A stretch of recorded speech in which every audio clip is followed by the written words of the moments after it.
5ই আগস্টে বাংলাদেশের জনগণ আওয়ামী লীগের বিরুদ্ধে একটি রায় দিয়েছে। মুজিববাদকে, আওয়ামী লীগকে বাংলাদেশের জনগণ অস্বীকার করেছে। আওয়ামী লীগের নিবন্ধন বাতিলটা এই সময় অতি দ্রুত সময় আসলে করা উচিত। আজকে আমাদের পুরো রাজনৈতিক অঙ্গনেই যে আলোচনা ধরে আগাচ্ছে রাজনীতি, সংস্কার, নির্বাচন এবং তার সাথে আওয়ামী লীগের বিচার, তা আমরা মনে করি যে কোনোটাই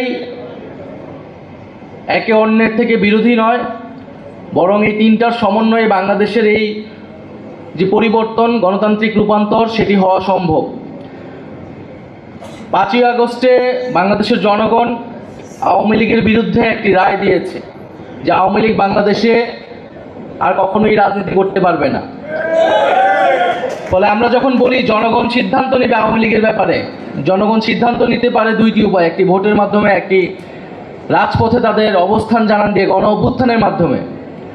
একটি যখন গণ অভ্যুত্থান হয়েছে, যেই গণ অভ্যুত্থানে মুজিববাদকে, আওয়ামী লীগকে বাংলাদেশের জনগণ অস্বীকার করেছে এবং জনরোষে সেই ফ্যাসিস্ট সরকারের নেতৃবৃন্দকে দেশ থেকে পালাতে হয়েছে। এরপরে আওয়ামী লীগ বাংলাদেশে রাজনীতি করবে কি করবে না, এই আলোচনায় আসলে আসতে পারে না। আমরা মনে করি আওয়ামী লীগের সেই নৈতিক ভিত্তি, রাজনৈতিক ভিত্তি হারিয়েছে।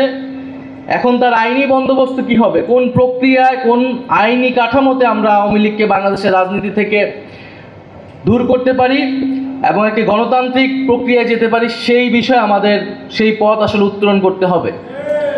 তো সেই জায়গায় আওয়ামী লীগের নিবন্ধন বাতিলটা এই সময় অতি দ্রুত সময় আসলে করা উচিত।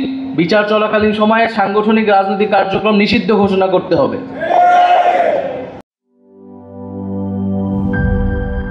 বান্ডেল থাকলে প্রতি সেনমানিতে টাকা বাঁচবে। বিকাশ সেনমানি বান্ডেল কিনে জিতুন প্রতি লেনদেনে।